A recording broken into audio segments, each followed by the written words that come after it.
Thank you, everybody. Now, you're not here to see me, and I know that, so I'm gonna cut right to the chase. Thanks for coming to the 60 Days of Summer event today. You are in for a treat. Because basketball fans of a certain age know that 1983 was a very special year. In 1983, the NC State Wolfpack set the country, yeah, honestly, you can cheer for that NC State Wolfpack team all you want, because that team set the country's imagination on fire. And one of the leaders of that team is here today.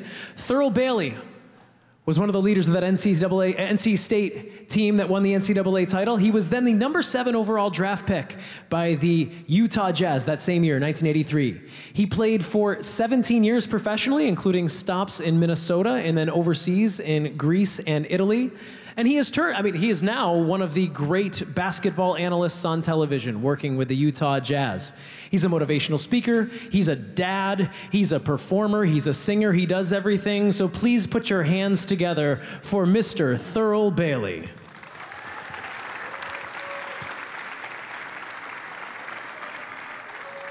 Yeah. Thank you. Wow, we get the cheers right on, huh? Yeah, chanting the name. I got at least one fan out there. That's awesome. You know, that's the highest I've jumped in years, you know. That's a real high five. There. Yeah, Yours thanks. was kind of a mid-five for me.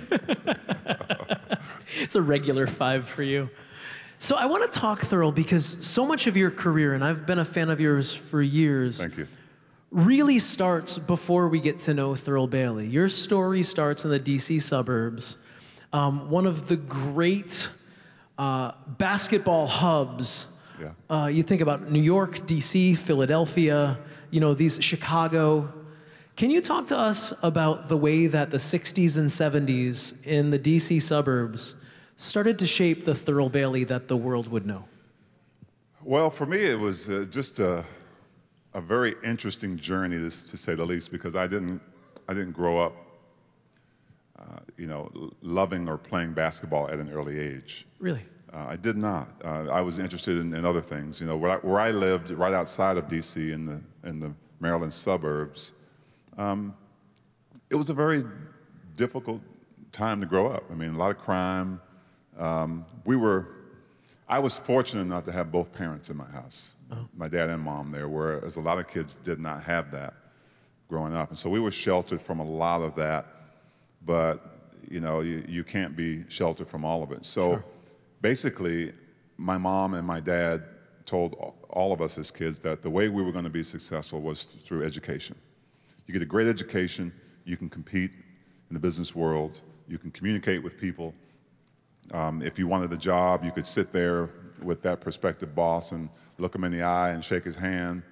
And so that's what we were entrenched with, education, education. Don't come home with C's or below. My mom used to say that all the time. You will not ever, my mom didn't play, by the way. You will not bring a C or below home in this house, because she said the C is average. She said, you're not average. You may not be a straight A student, but if you put the work in, you won't be average. So that's the mentality that I grew up in. Sports didn't come until I was, I was about 13, 14 years old. I was 6'5". Had never picked up a basketball before. So you were tiny at that point. I was small. Had never picked up a basketball till one day I sat down next to my dad, who was watching a basketball game, my first basketball game I ever watched. And I didn't know what was going on until I saw this guy with the coolest haircut I'd ever seen. He had an afro that came about out to here. I didn't know who he was. I asked my dad who that guy was that just made that awesome move, and he told me his name was Dr. J. Right there, right? Yep. And I had no idea who matter of fact, I asked my dad if doctors could play professional basketball. I remember that.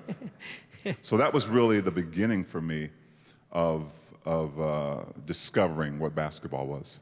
That is remarkable. And to know that the light didn't go on until 13, I think probably makes the fire burn even hotter. And then when I think about what that means with your recruitment just 4 years later, it makes a lot of sense that when a young Jim Valvano walks through the door with the energy, with the fire burning like only Jimmy's fire burned, Can you take us through that moment when Thurl Bailey and Jim Valvano finally realized that this relationship is going to be consummated on the hard court? That's a great question. And I don't know if there's a day that goes by that in some way, shape, or form, I don't know how many people in here have seen the documentary, the 30 for 30, about that year. It's amazing. About that journey. Yeah. But let me go back just a little bit, because we talked about me discovering basketball and how it came late. But I wanted to be Dr. J. That's really what inspired me to want to even learn how to play. Uh-huh. And so in order to be him, I knew that I had to, know everything about him. And I know it was crazy to be another person, but that was my mentality. That's what started my passion, was watching him do what he did. And I wanted to be able to do that. It wasn't a flashing thought. It wasn't a thought that came and went. It was something that I really decided I wanted to be able to do. And so after I got cut from the team in the 7th and 8th grade, 7th grade I was 6'5", 8th grade I was 6'7", the coach told me not to come back my last year of junior high school. So I wasn't planning on going back until he left my school, and another guy came in, another coach. I didn't know him. But I had to then decide whether I was going to go back in and try out for my last year of junior high school. Sure. So I did, and I made the team. And this coach, I wondered why, I wasn't very good. I mean, I was wearing a size 15 shoe, and my height, my coordination hadn't caught up with me. But he looked me in my eye and told me, I see potential in you. I think I see potential in you you don't even see in yourself. And so that really catapulted me to be confident that I could, one, be Dr. J. It wasn't even about pro basketball as much as it was about wanting to be able to do what I saw that guy do. Yeah. Now, when I started to get really good and was recruited by a lot of schools, a coach named Norm Sloan, who was the head coach of NC State at that time, came to my house, because smart coaches know that if you want to get the kid, you talk to who? Yep. Talk to mom. Absolutely. Right? And so I chose NC State for a lot of reasons, academically, basketball-wise. But after my first year, my freshman season, Coach Sloan decided to leave. And I was in an uproar. Some of my college teammates, we were all going to leave. I called my mom. I said, Mom, I'm coming home. Coach is gone. I don't know this new guy they've hired. And my mom's words to me were, son, you may be going somewhere, but you're not coming home. She said, stay, get your education, get your education, and listen to what he has to say. Now, if you could picture this little room when the new coach walks in, all of us as players, arms crossed, legs out, looking down, we didn't want to hear it. Whatever was coming, we didn't want to hear it.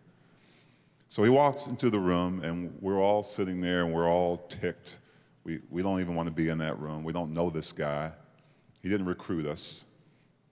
And then he starts introducing himself. He says, I'm Coach Valvano. You guys can call me Coach V. And I know how you feel, and I know you guys don't want to be here, but you can make your own decision. But let me tell you about my dream. That's how we started it. Wow. I want to tell you about my dream, guys. I know I'm going to win a national championship. That's exactly the way he said it. He says, I know I'm going to win one soon. Why do you say that to a bunch of guys you just met? Yeah. And so he continues to speak, and he said, guys, if I can get you to see what I'm seeing, to dream what I'm dreaming, I think we can get there soon. And first of all, we're thinking maybe this guy has the wrong school.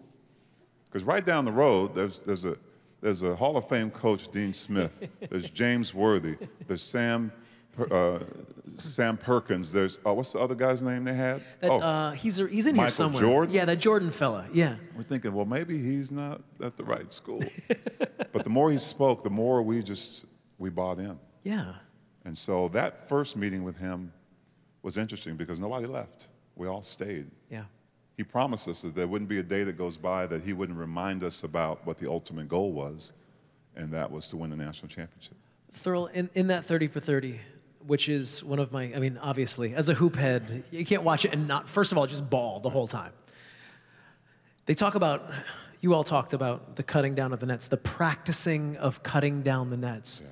Now, if you haven't seen it, imagine that. A team that has yet to either survive or advance is practicing cutting down the nets months, years in advance. Can you talk about the first time he dragged that ladder in and said, "Here we go, fellas"? Well, we were waiting on Coach Valvano to practice. This was not too long after he had arrived there and talked to us about our goals and national championship. And so we were about to learn what kind of a leader he was. He brings a ladder into practice. He's running a little bit late, so he brings a ladder into practice, and we're kind of looking at him as a team. He puts it under the hoop, and he pulls out a pair of gold scissors, and he says, "Guys, today we're going to practice cutting down the nets." And it was the most awkward thing that any of us had ever experienced. I mean, how do you, if you've never experienced it before, how do you put yourself into that? How do you practice something that you want to achieve? And so it was the most awkward thing. He said, "Yeah, Thurl, you cut your piece out. Everybody else will go up. I'll go up last. I'll cut the net down, put it over my neck, around my head, and you guys will carry me around this 12,000 seat empty arena, and scream and holler like you just won the national championship." Awkward, very awkward. Yeah, Coach, shouldn't we work on a weave or something? Yeah, but you know, that's all we did for practice, and we did that twice a month. The second time was just as awkward. Third time was awkward, but okay, we're feeling a little something. Sure. About the fourth time we did it, we were all into it. Yeah? We were throwing Coach V up in the air. We were running up and down the stairs, climbing on the backboard. Cool. Students were poking their head in the door to see what was going on in the gym. And so what he basically was trying to get through to us was that if you want to achieve something, if you want to be great at something, you have to be a little uncomfortable. You have to get past that point of just being satisfied, being comfortable, and just go for it. Okay, Thurl Bailey, I want to ask you, everyone's wondering, 1983 starts. You, Wittenberg, Sidney Lowe, I mean, one of the great rosters ever constructed. Well, go ahead. Because I know exactly I know exactly where we're headed with this too, which is to say, things don't go according to plan. No.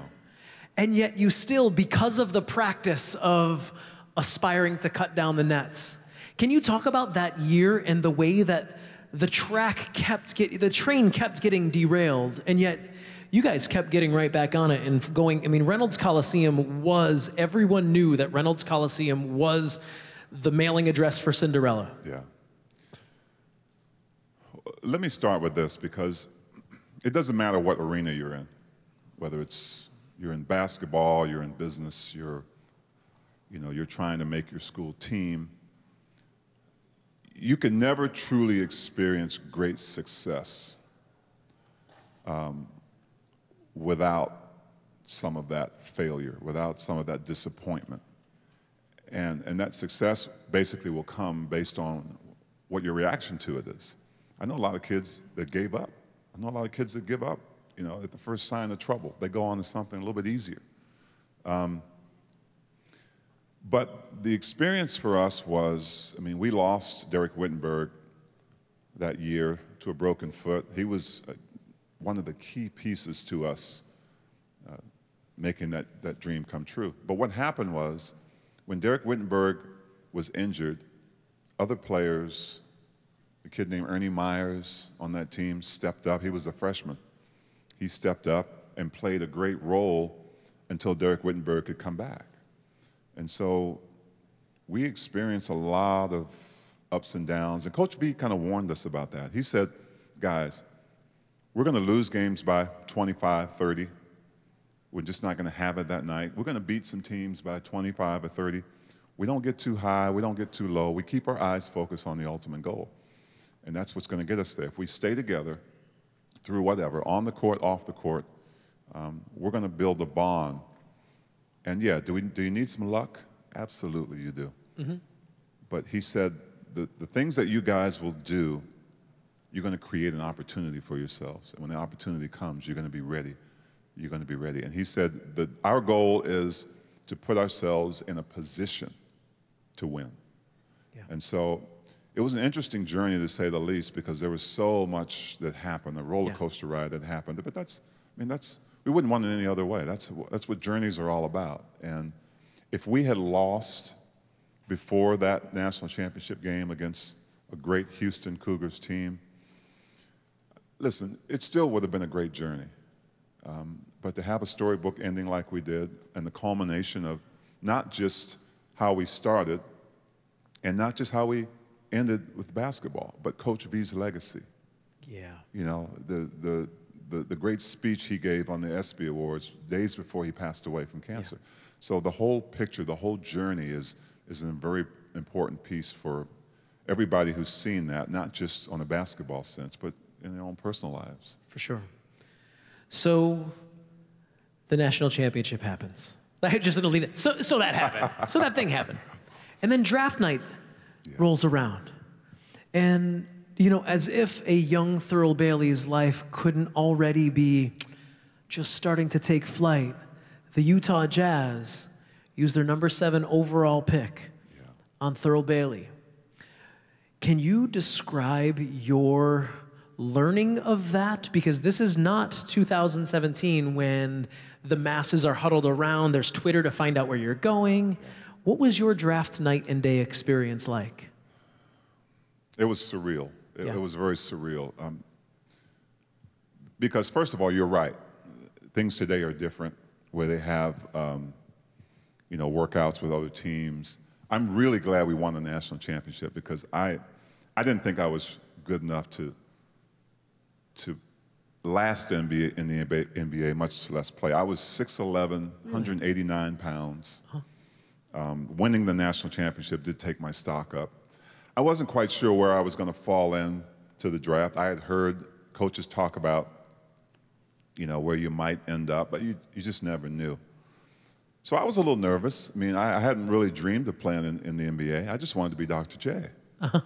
And so basketball seemed to take me places that I really hadn't expected. But when my name was called, or right before my name was called, I was sitting there in what they call the green room today. I was getting autographs. I was so starstruck.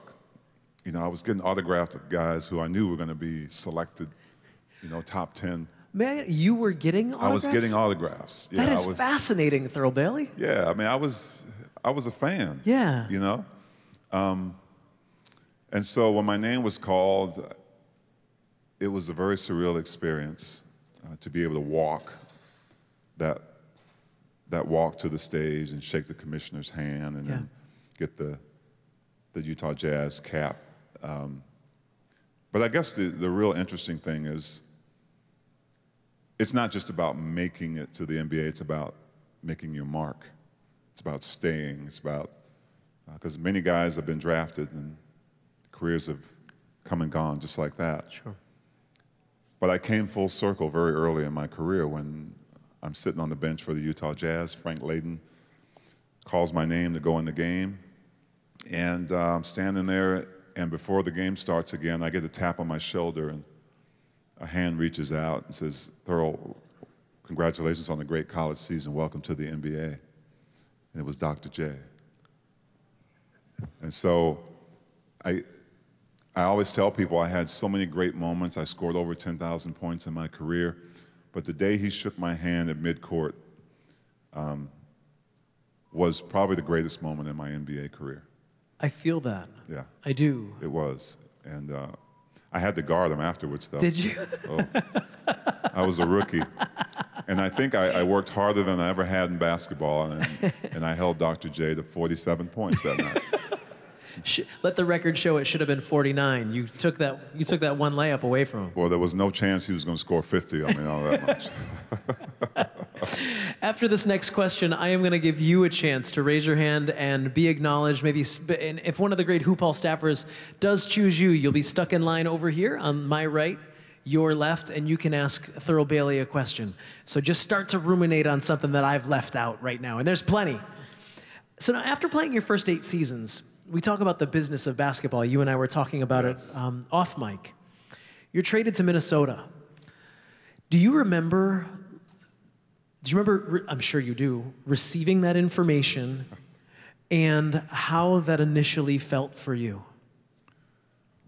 Honestly, yeah, I remember everything about it. Yeah. Because when you come into the NBA and you haven't really discovered the total business of what it is. I mean, there's trades, there's players deciding to go sign elsewhere. You don't really understand that. I mean, I think I was just so caught up into, wow, I'm in the NBA. Utah Jazz love me. They drafted me early. So this is going to be my home. This is going to be it for me. You buy a house, you know, you go through everything, you get entrenched into the community.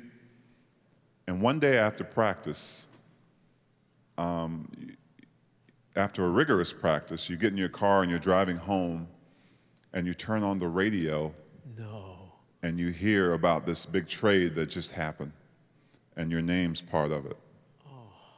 I just left practice. Nobody told me anything. Oh. And you drive up to your house, and when you get out of your car, before you go into the house, you can hear your phone ringing. And it's the general manager from the team saying that you've just been traded and you have to report in a day and a half. So, yeah, it wasn't a great experience, but it was a learning experience. It's something that I grew up right away. I mean, even after 8 years in the league, after playing with two Hall of Famers, John Stockton, Karl Malone. And I also learned that trades were not necessarily a bad thing. I mean, a lot of times to be traded, you have to be worth something. Mm-hmm. And they want to get something for you before either you make a decision to go somewhere else or they can't get anything for you and they have to cut you or something or whatever. But, yeah, it wasn't a bad thing for me. When it happened, it was. Sure. I mean, I could have burned bridges. I could have had a press conference to say how disappointed I was. But no, those aren't to be a professional means to be a professional. It means to thank the folks who were excited for you being there and helped you develop all those years. Uh-huh. And I think the reality of it is, for me, after my 3 years in Minnesota, and after I went to Europe for 4 years, my last year in the NBA was back with the Utah Jazz. Uh-huh. And it was first time I ran out of the tunnel for a game, and I got a standing ovation. And I knew that's how I wanted to end my career. So it was That's fantastic. Because you also think about your career now on TV, working with the Utah Jazz, and all of that goes back to those decisions to maintain, to keep the bridges intact. That's right. How is the transition to TV has been so I mean, from the outside, so seamless for you? For someone who the game just came so, I mean, obviously you talk about learning, but it seemed so fluid on the court. Was it a learning curve for you to do it on the mic as well? Yeah, it's somewhat of an art. I mean, it's somewhat like any other occupation. It's something that you really have to work on. But that also goes back to education. Yeah. It also goes back to being able to communicate with people. And I have nothing against cell phones and technology, but you can't spend your life on that. Right. You can't tweet in your interview if you want that job. You've got to be able to look somebody in the eye and be able to communicate with them and talk with them and let them know how you feel. And some of that has been taken out because of technology, but in broadcasting, it really is including everybody. Yeah. So if you and I are doing a broadcast and there's a camera there, that camera is not a camera to me. That camera is that young man right there in the blue. That camera is this young man who loves basketball. That camera is, this young lady who loves the Celtics, obviously. And I have to treat them that way. So I can't be just sitting here talking to you when I need to include them into this. Even though I can't hear them, they can't speak to me, I'm hoping that I can speak for them and talk to them and bring them into our conversation. So once you learn that, and it does take a little bit of time, because I was so used to being interviewed and stuff, that helped some. But when that little red light comes on and you know that a lot of people are watching, it's a whole different story. For sure. You know that. Speaking of getting these people involved, let's get our friends involved. So if you have a question you'd like to ask Thurl Bailey, now's the time to raise your hand, and you can be recognized by one of the great Hoop Hall staffers, and in just a moment, you can throw your fastballs. I'm just doing softballs, Thurl. These are the hard ones that are coming. I want you to know that. One of the things that I wanted to talk about, I only have 2 questions left, is those years in Greece and in Italy. Because you were part of a small but significant number of NBA stars in that era. You, Dominique, I mean, who left the NBA to play for some fantastic European clubs. Can you talk about that decision for you personally and how that changed sort of your outlook on your basketball career? Well, it was not an easy decision for me to leave the best basketball in the world to go to another country. Part of it was motivated by money. Mm-hmm. And at that time, the European basketball, you could only have 2 Americans on your team. What they didn't want it to turn to was another American league, so they had most of your team were, local guys who were Italian or Greek. And so if you were going to be an American and go over there, you had to have a big impact on that team. They weren't going to bring, some player over that wasn't going to be kind of the guy who put the team on his shoulders.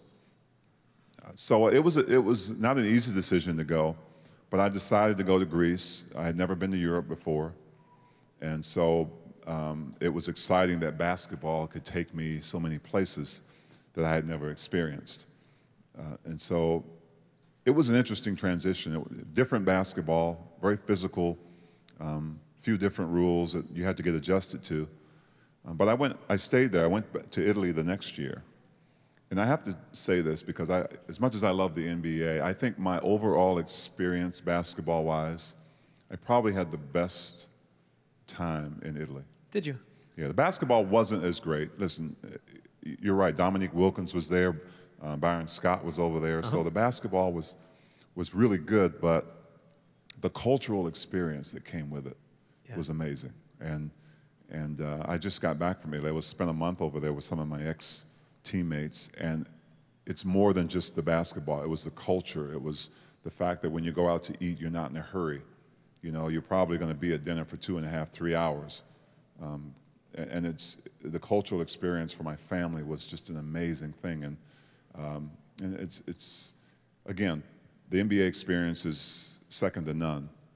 But when you talk about overall culture, overall love of teammates, you do everything together, it was an amazing experience. My final question for you, Thurl. What is it like for you? You have spoken and played in some of the greatest venues in the world. What is this experience like for you today? Sitting on center court at the Naismith Memorial Basketball Hall of Fame in front of a live audience of people who love basketball as much as you do, under the watchful eyes of all those who have come before. This may sound a little bit weird to some people, but this is the reward. The journey to be one of the best at something you've worked almost all of your life for, to reach a goal. It doesn't matter whether it's basketball or not. But in my case, it was an outlet. It was something that I grasped a hold of, that I could leave a crime-ridden neighborhood and then and then come back later to help improve it. I mean, those are the rewards. Now, making it to the league was great. It was a very rewarding financially for me and my family and my parents. But I think the real reward is the fact that none of these kids in here ever saw me play. Yeah. Unless you find something on YouTube, unless you Google me, you probably won't even know. Unless your parents talked about me, or you probably won't even know. But just the fact that I see these young people in here, and the fact that I've been invited here, I did enough in my basketball career to be invited to a sacred place, to talk to folks who were their kids' age when they watched me dunk on Larry Bird. And, oh, I'm sorry. When they watched Larry Bird score 50 on me, let me put it that way. This is the reward for me. I mean, I can't even tell you how blessed I am to be sitting here and talking about the journey of my life. And hopefully, as I look into some of these young, aspiring athletes' eyes, that there's something that they can grasp a hold of, something that they can feel passionate about in their lives, and go out and maybe be sitting in this seat or some seat just like it one day. I think I speak for all of us when I say hearing you speak is our reward as well. Thank you. So thank you. Thank you. What do you think? Let's get to some hard questions, shall we? Let's bring in the starter here. I only have 2 requests for you, everyone. The first is that you allow me to hold the microphone. And the second is that you introduce yourself to Mr. Bailey before you ask your question. Deal? All right. Wait a minute. Does that say birthday boy? Ooh, it's your birthday. Happy birthday. Happy birthday. Tighten up on that a little bit. Tighten. There you go. There you go. Hi, I'm Taylor. Hi, Taylor. Happy birthday. My question is, how did it feel like to play basketball? You know, it felt really good after a while. It was a little bit rough early on because I was so tall and I didn't know a lot about the game. But I had people who put a lot of time into teaching me because they saw something. They knew that I could be really, really good one day. And so after you practice something for a while, if you really and truly love it, if you put the time into it, especially because I always tell kids, you're not going to get any better at basketball playing 2K. You're just not. You'll be good at scoring on 2K, but your jump shot, your dribble is not going to get any better unless you take part of that time. Go ahead and play 2K for half hour. Take the other half hour and go out in the yard and pick up a ball and dribble and shoot and work on your game. My question to you is, do you love basketball? Yes. Okay. Would you like to play in college one day or high school team or the NBA? Yeah. It takes a lot of hard work, And don't ever let anybody tell you that you can't do those things. You just put the time in. You find people who will spend the time with you to work on your game. All right? Maybe I'll be watching you one day on TV. Thank you, Taylor. Happy birthday, buddy. Thanks, buddy. How old are you turning? 8 years old. Awesome. 8, nice. All right, come on over. Wonderful, same thing. Maybe just allow me to hold the microphone and then introduce yourself to Mr. Bailey. Hi, I'm Mariah. Hi, Mariah. Nice to meet you. I was wondering if you could tell me how you balanced your school life with your basketball life. That was pretty easy. Early on, you heard me talk about my mom, how she didn't play. My dad didn't play either. And that was a priority. I didn't get to do what I really loved to do if I didn't do what I was supposed to do. So unless I got my chores and homework done, I wasn't able to go out into my yard on my makeshift court and pretend like I was Dr. J for an hour. So it was kind of an incentive for me. I knew my first priority was my education. And no, I didn't like school every single day, but I understood the rewards that came with it. I understood that if I'm going to go to school, I might as well be fully committed. I wasn't average. My parents kept repeating, "You're not average." So that's what was instilled in me. They helped me balance that. And so I think when I got older, I was so used to that discipline of, you know, my priorities being in the right place. Basketball was never the number one thing. Okay, my education was number one. How I treated people was number one. And so my parents did a great job in that light in helping me balance things and figure out what was most important. Okay, great. Thank you. Thank you. Thank you, Mariah. I told you these were the hard ones. Yeah, these are the hard good ones. questions. Hey, buddy. My name's Chris. How are you? I'm good. You're a Golden State fan, aren't you? Yeah. Okay. My question is on draft night, who did you wish to get drafted from? That's a great question. Who did I wish to get drafted from? You know, back then, it sounded like it's a long time ago, and it kind of was, but I didn't really care. I didn't really care. I just, at some point, I was just really excited that I was going to be selected to play in the NBA. There were some guys who were drafted to certain teams that said that they wouldn't go, and I was never like that. I just wanted to be a draft pick, and I wanted to be able to experience what that was like. Didn't matter what city I went to. Didn't matter whether they were a winning team or losing team. Yeah, there were some teams where, you know, boy, if I could play with that guy, that would be awesome. Or what it would be like to play with Dr. J. But I didn't really care. I was just excited that there was a team out there that really wanted me. And let me also say that I see you're a fan of Steph Curry. I played with Steph Curry's dad in Del Utah, Curry? Del Curry. He was my teammate for several years. Nice. Thank you, Chris. Thank you. Florida Gulf Coast, Dunk City. Hi, my name is Michael. Michael, how are you? I'm good. I wanted to know, playing against Dr. J, how did it feel? How did it? It was kind of surreal because think about it. Let's say Michael Jordan is your idol, and one day you get to be on the same stage as Michael Jordan, and then you get to guard him.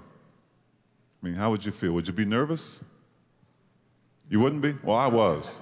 Good for you. Good for you. I was nervous, man. I'm not even gonna lie to you.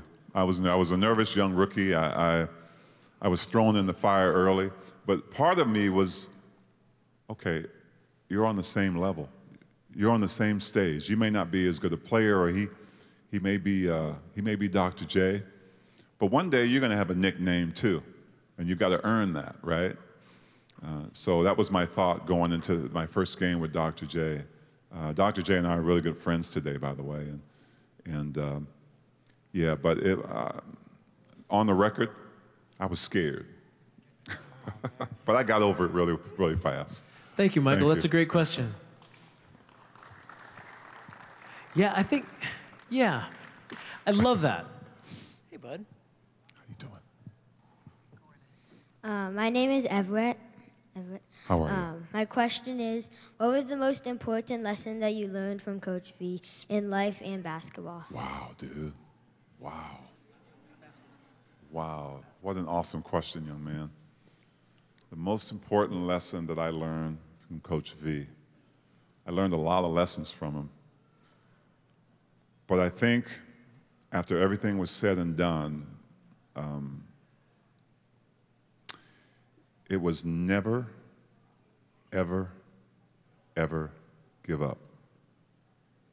And that applies to everybody. It applies to you when things get a little difficult. You think that nobody understands.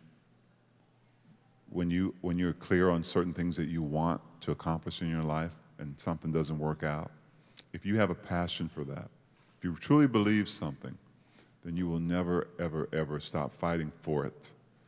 And I believe that everything that Coach V stood for really was summed up in that statement, because he was not a quitter right until the very end of his life.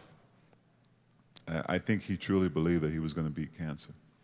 And so if you can commit to something like that in your life and whatever you do, even as young as you are, I can already tell you're going to be successful. You're a very confident young man to walk out and ask such a question.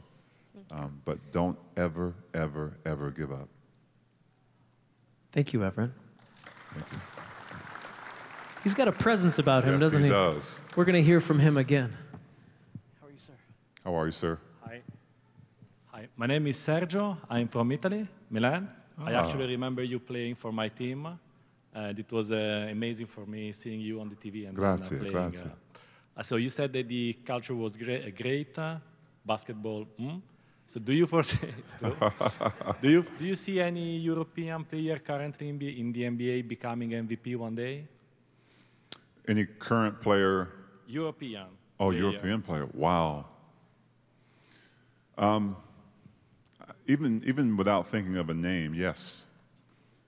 Just because of where basketball development has come to today. I mean, there was a time when there weren't that many European players transitioning into the NBA. I think some of the early ones were like Tony Kukoc, those guys, Drazen Petrovic. But I truly believe that a lot of the fundamentals of the game, the Europeans start at a young age. You know that as well as I do. They're cadettes. They start when they're 12, 13, 14 years old and really implementing the fundamentals of basketball. So these kids grow up. These young men and young women grow up to be great shooters, to be fundamentally sound. And I think some of that was lacking here in the States. And maybe that part of that is because of AAU ball, basketball, because that really has become kind of I call it a necessary evil sometimes, because the basketball isn't great, the talent is really good, but I think fundamentally the Europeans were ahead of us in the fundamental development in a lot of places. But yes, I do. But I think I do believe that, I mean, when you look at a guy like Dirk Nowitzki, you know, an awesome player, there are going to be many more Europeans who are going to be in that running, I believe, for MVP. Thank you for that question. Thank you very much. This has been an incredible pleasure for me, Mr. Bailey. So thank you. Ladies and gentlemen, can we give one final thank you to Mr. Thurl Bailey? Thank you. Appreciate it. My pleasure. My pleasure.